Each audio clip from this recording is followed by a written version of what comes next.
हो हल्का यारां तो बरेशम की तरह नर्म, रज़्म हक़ व बातिल हो तो फौलाद है मोमिन। वो मोमिन जो इकबाल जिस मोमिन को बयान कर रहे हैं वो मौजूदा दौर में कहाँ है?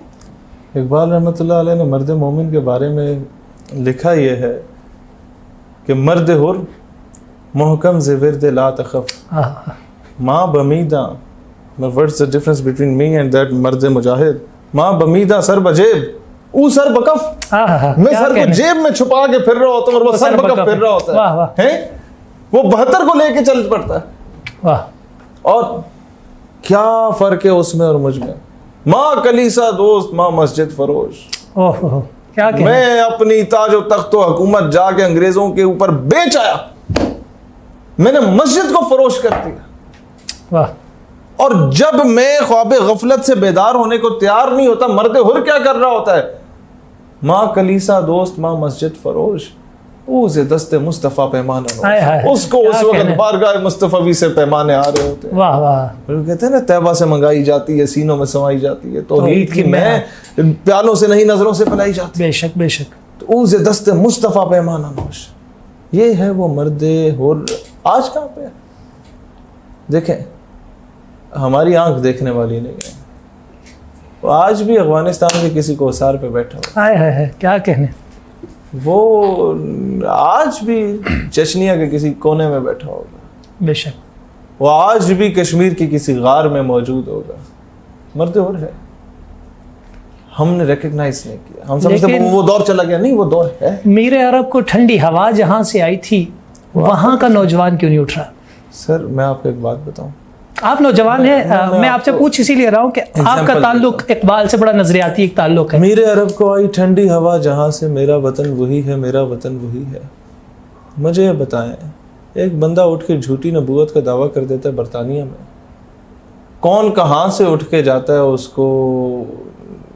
वाह बेशक। नॉर्वे में चलो हो जाता है, कोई नौजवान उठ जाता है, फ्रांस में जब इस तरह का मामला होता है कौन कहाँ से उठ के जाता है? जर्मनी में आज से 8 साल पहले जब मामला होता है तो वजीराबाद के खिते से कौन उठ के जाता है?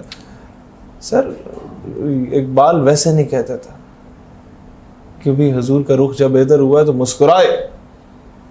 तो मेरा वतन वही है ना, प्राउड ऑफ इट, कि मैं उस खिते से ताल्लुक रखता हूँ जहां का मुसलमान बेअमल है, बेगैरत नहीं है, वाह, अमल में कमजोर है, इश्क में कमजोर नहीं है। दुनिया में जब भी ये मुसलमान तकसीम हुआ था और सबसे ज्यादा फिरका वारियत में हमारा मुल्क मुब्तला था, लेकिन जब मामला हुजूर की इज्जत का आता है, सबसे पहले यहाँ का जो मुसलमान है वो मर्द हुर की तरह खड़ा हो जाता है और पूरी दुनिया को पैगाम देता है कि जनाब हम एक दूसरे का गला काटने को तैयार होते थे, लेकिन नहीं, हुजूर की हुर्मत की बात है। अब एक sir this is Pakistan for you, जबरदस्त। मैं ये जो परचम लगा के पाकिस्तान का फिर रहा होता हूँ, इसकी वजह ये नहीं कि मैं यहाँ पैदा हो गया तो इस वतन से मोहब्बत है, मैं किसी और मुल्क में पैदा होता तो इससे मोहब्बत करता।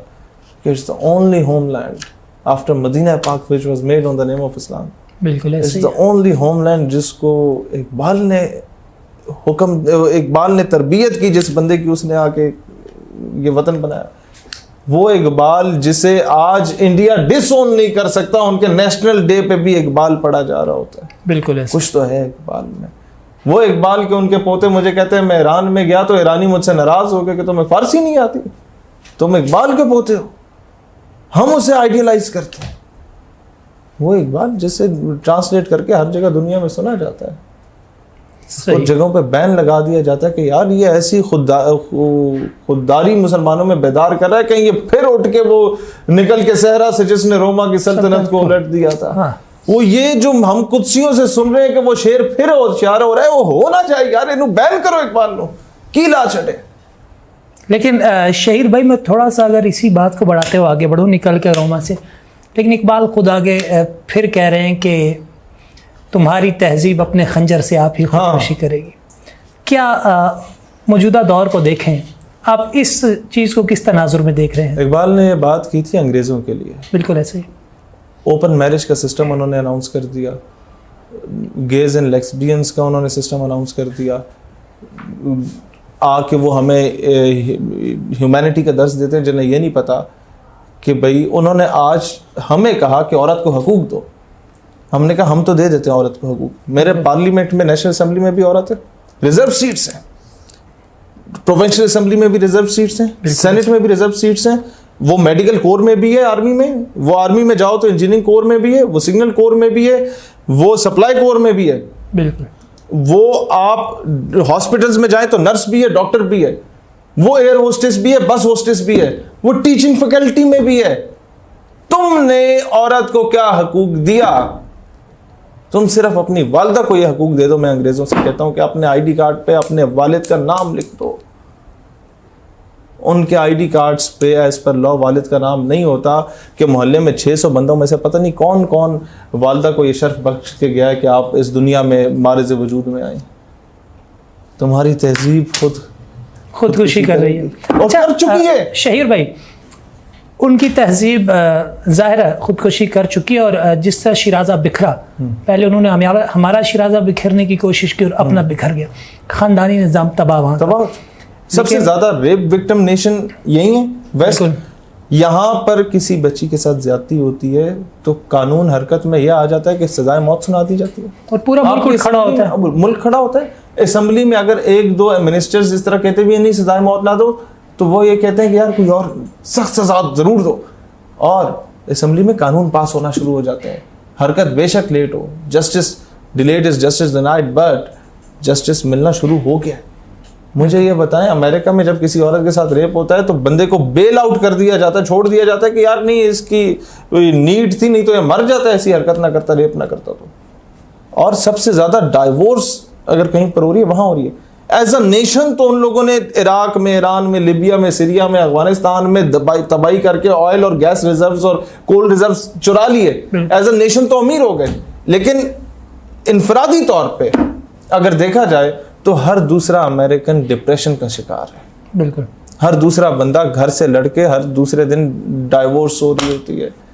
बच्चे माँ को जो है वो उस निगाह से नहीं देखते, उनका फैमिली सिस्टम तबाह हो चुका है। बिल्कुल ऐसा ही है। अच्छा, खुदकुशी कर चुकी है। हमें अगर किसी चीज ने बचाया अल्लाह के करम के बाद हमारा फैमिली सिस्टम है। बिल्कुल, हमारा फैमिली सिस्टम है। हमारे पास घर के बुजुर्ग बैठ जाते हैं, जब मियाँ बीवी लड़ते हैं तो आके वो सुलह राज़ीनामा कराते हैं, उधर वो राइट्स के नाम पे वो बेचारी को सारी जिंदगी सड़कों पे ले आते हैं।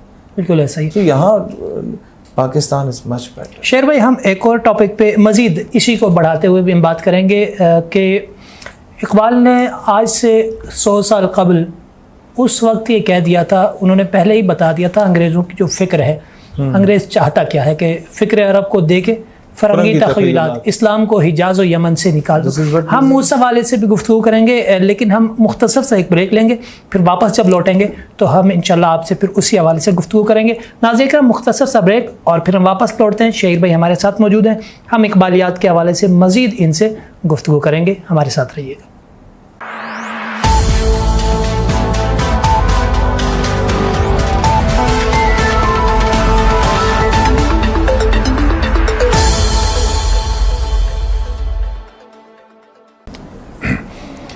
नाज़रीन इकराम, एक बार फिर खुशामदीद। मोहतरम शायर हैदर सयालवी हमारे साथ मौजूद हैं। हम इकबालियात के हवाले से गुफ्तगू कर रहे हैं। बहुत सारे ऐसे मौज़ूआत हैं इकबालियात के कि जिन पर हम अगर डिटेल के साथ गुफ्तगू करने बैठें तो शायद कई घंटों गुजर जाएंगे। और माशाल्लाह शायर भाई की ग्रिप भी मुख्तलिफ़ मौज़ूआत पर बहुत ज़बरदस्त है, लेकिन ज़ाहिर है हमने एक मखसूस वक्त में रहते हुए बात करनी है। शायर भाई, हमने बात की मर्द मोमिन की, फिर हम मज़ीद दीगर, फिर हमने फ़रंगियों की बात की, उनकी तहज़ीब की बात, मुल्ला मुजाहिद, सारी बातें तो हुई। आप एक नौजवान रहनुमा हैं। आज का जो नौजवान है, इकबाल ने उस दौर में नौजवान के बारे में जो कहा था कि तेरे सोफ़े हैं अफरंगी, तेरे कालीनी रानी, लहू मुझको रुलाती है जवानों की तनासानी। उस दौर का नौजवान अगर उस वक्त तनासा हो गया था तो आज का नौजवान फिर किस जगह पे खड़ा है? आज का नौजवान पबजी पे कश्मीर आज़ाद करवा रहा है। आज का नौजवान जो है वो ज़्यादा मॉडरेट हो गया। वो सारा फीफे का वर्ल्ड कप जो है वो जीत जाता है कंप्यूटर पे। इकबाल रहमतुल्लाह अलैह, आज से आप देखें ना, एक नौजवान उठ के आता है अमेरिका तालीम हासिल करने के बाद तो पूरा टब्बर इकट्ठा हुआ होता है, जी उधर क्या देख के आए हो, खूबसूरत लोग थे या नहीं थे, और सब किस्म के सवाल पूछे जाते हैं। और वो फूले नहीं समाता, वहाँ जाके जनाब झाड़ू मार रहा होता है, इधर आके वो मलिक साहब बन जाते हैं। बिल्कुल कि जनाब नई नई कॉटन का सूट पहना हुआ मैं उठे जनाब बड़ा बाबू मैं पता नहीं वाह पाकिस्तान से की रखे। आज से 100 साल पहले इंटरनेट नहीं था सर, टेलीविज़न नहीं था, लोगों ने नहीं देखा था बरतानिया में क्या होता है। वन इकबाल रिटर्न फ्रॉम बरतानिया and people asked him a question, Iqbal उठे की वेख क्या है, ही सेड क्या मतलब, कहते क्या वहाँ की अट्रैक्शंस, वहाँ की खूबसूरती, वहाँ के लोग तुम्हें अपनी तरफ माइल कर सके, कहते हैं खीरा ना कर सका मुझे जलवा दानिश फरंग, मुझे फरंगियों के जलवे ये मुझे नो ये मुझे इम्प्रेस नहीं कर सके। इकबाल ने कहा तू की वेख क्या है, और लोगों ने पूछा कि इकबाल क्या ऐसा देखा है जो वहाँ के जलवे तुम्हें अपनी तरफ माइल ना कर सके, तो ही रिप्लाइड कि खीरा ना कर सका मुझे जलवा दानिश फरंग, क्योंकि सुरमा था मेरी आंख का खाके तैबा और नजफ। क्या कहने सर, जब आपकी लो उस गली से लगी हुई हो ना, I visited I have done उम्रा फॉर 2 टाइम्स और 3 मरतबा आई विजिटेड किला खैबर माशाअल्लाह। एंड जब आप देखें, एक होता है जो आपको किला खैबर का मामला यहाँ के लोकल लोगों ने एक्सप्लेन किया होता है, ये हो गया था तो वो हो गया था, पता उन्हें कख भी नहीं होता। आप वहाँ जाके देखो यार, इतनी बुलंदी पे हर एतबार से वो मोर्चे बने हुए थे, और वो मैंने वो दरवाज़ा भी देखा, सारा विज़िट किया किला, एक एक चप्पे चप्पे पे जाके मैंने एनालाइज किया यार हाउ इज़ इट पॉसिबल कि किला फतह हो गया, कि इतना ऊंचा। उस दौर में बंदूकें नहीं होती थी, मंजनीक पता नहीं कोई नहीं होती थी, इतने ऊपर से तीर बरसाए जा रहे हो आप नीचे से, और वो भी मोर्चों से छुप के बरसाए जा रहे हो, आप कैसे काउंटर नैरेटिव करते हैं और कैसे किले में घूम के ऊपर जा सकते हैं, ये काम सिर्फ हैदर करार ही कर सकते हैं। वाह। तो तब ऐवी नहीं कहा कि सुरमा है मेरी आंख का खाके मदीना होना, जब कुछ था तो ये काम शेर खुदा कर सकते थे, रसूल अल्लाह ने उन्हें चुना उस काम के लिए। हर सहाबी का एक अपना मर्तबा मकाम है, हुजूर ने अपने अपने वजह से, मुसलमा कज़ाब की सरकोबी के लिए मामला आया तो हुजूर ने सिद्दीक़ अकबर को भेजा, तो हर सहाबी अदल इंसाफ की बात आई तो सैयदना उमर फारूक को भेजा, हया का पैकर हुए तो सैयदना उस्मान गनी हुए, जब दीन को दोबारा मैं समझता हूँ बचाने की बात आई और सरबुलंदी की बात आई तो इमाम हुसैन को भेजा। हर किसी की अपनी अपनी ड्यूटीज। तो जब आपकी लो उन गलियों से लगी हुई हो जहाँ से वो हस्तियाँ गुजरी हैं, तो फिर ये अफरंग और ये चीज़ें आप लोगों को अपनी तरफ माइल नहीं कर सकते। फिर आपकी इंटेंशंस कोई और होते हैं, फिर आपके रोल मॉडल्स कुछ और होते हैं, फिर आप लोग इनकी खूबसूरतियों पे, इनके मालो दौलत के पीछे नहीं भागते, फिर तख्ते सिकंदरी पे वो कभी थूकते भी नहीं, बिस्तर लगा हो जिनका सरकार की गली में। अच्छा शहीर भाई, नौजवान हमारा कहीं पबजी में मसरूफ़ है, कहीं दीगर खुराफात में हम मसरूफ़ हैं। इस दौर में एक नौजवान रहनुमा की हैसियत, या मैं यूँ कहूँ कि एक नज़रियाती कारकुन की हैसियत से, और इकबाल के एक, अगर मैं आपको अगर ये कहूँ कि इकबाल के एक फ़ैन की, इकबाल के एक आशिक की हैसियत से आप क्या पैगाम देंगे नौजवानों को? मैं अगर आज ख़ुद को कंपेयर करता हूँ ना इकबाल से, तो मैं ख़ुद को एक ज़र्रा और उसे एक सहरा पाता हूँ, ख़ुद को एक कतरा और उसे दरिया पाता हूँ। और ऐसे सिनेरियो में जब मैं उससे कुछ सीखने की कोशिश करता हूँ तो फ़िक्र इकबाल की रूह से एक गायबाना आवाज़ आती है कि शराब कोहन फिर पिला सा किया, और वही जाम गर्दिश में ला सा किया, मुझे इश्क के पर लगा कर उड़ा, मेरी खाक जुगनू बना कर उड़ा, फिरत को गुलामी से आज़ाद कर, फिर क्या कर, जवानों को पीरों का उस्ताद कर, हरी शाख मिल्लत तेरे दम से, नफ्स इस बदन में तेरे दम से है, तड़पने फड़कने की तौफीक दे, दिले मुर्तज़ा सोज़े सिद्दीक़ दे, जिगर से वही तीर फिर पार कर, तमन्ना को सीनों में बेदार कर, तेरे आसमानों के तारों की खैर, ज़मीनों के शब्द जिंदादारों की खैर, क्या कहने, जवानों को सोज़े जिगर बख्श दे, क्या बख्श फिर, मेरा इश्क मेरी नज़र बख्श दे, जिस नज़र से मैं देख रहा हूँ वो बख्श दे इसको, और उठा सा किया पर्दा इस राज से, लड़ा दे ममूले को शाहबाज से।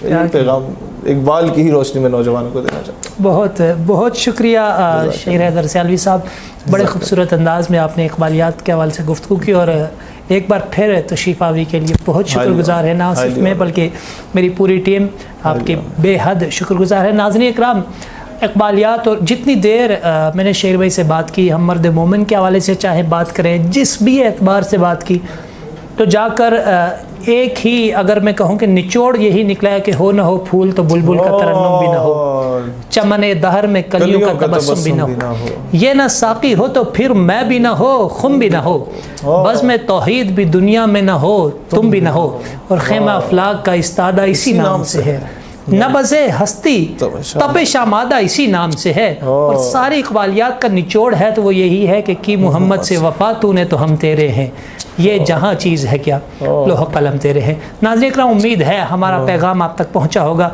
और इकबाल का पैगाम है इस्लाम का पैगाम, इस्लाम का पैगाम ज़माने को सुना दो। आज हमने यही कोशिश की, इंशाअल्लाह ज़िंदगी रही तो अगले प्रोग्राम के साथ फिर हाजिर खिदमत होंगे। तब तक के लिए अपने मेज़बान रेहान अब्बासी को दीजिए इजाज़त। वस्सलामु अलैकुम वरहमतुल्लाह।